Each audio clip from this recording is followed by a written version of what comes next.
Shares in Apple fell more than 2% on Thursday after it reported a third straight quarter of revenue decline. The world's largest company by market value posted a 1.4% fall in revenues to almost $82 billion in the June quarter on weak iPhone sales, which make up almost half of its revenue. However, net profit rose in the three-month period by 2.3%, lifted by a rise in its services business. Amazon also beat analyst expectations on Thursday, with its stock jumping 9% in after-hours trading. The e-commerce giant reported an 11% increase in revenue to more than $134 billion on stronger than expected online sales. Let's get more on this now with Josh Mahoney in London. He's Chief Market Analyst at Scope Markets. Thank you for joining us this morning, Josh. Apple stock has soared around 50% this year, taking its valuation to over $3 trillion.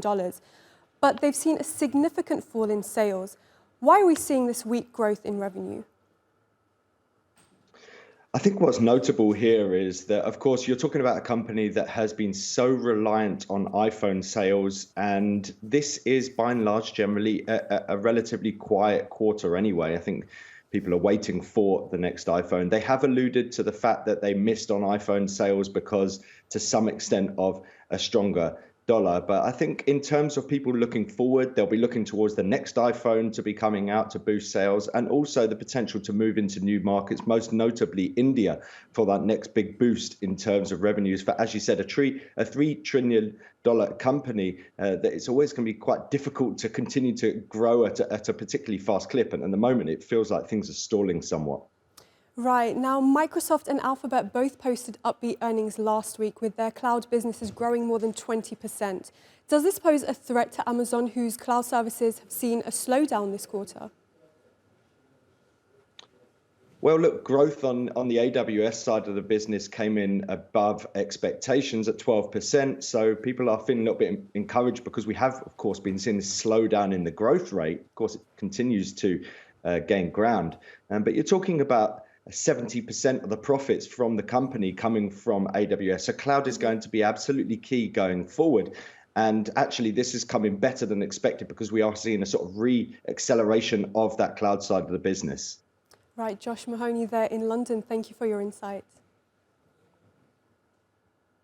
Now to other top business stories from around the world. China has lifted its anti-dumping tariffs on Australia's barley imports. The tariffs were imposed in mid-2020 during the height of a diplomatic spat between Beijing and Canberra. It's hoped the move will alleviate food supply concerns after Russia pulled out of the Black Sea grain deal last month.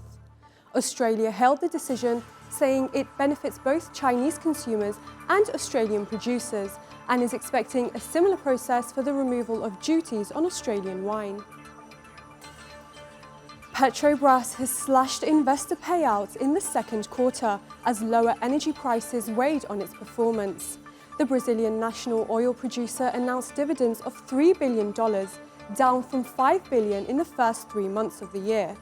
Net profit plunged nearly 47% to $5.8 billion, also hit by a sharp drop in diesel crack spreads. And car makers Hyundai and Kia have recalled more than 91,000 vehicles in the US, saying their electronic controller can overheat and cause fires. The recalls cover certain 2023 and 2024 models. The South Korean car makers have also urged owners to park their vehicles outside and away from structures until repairs are made.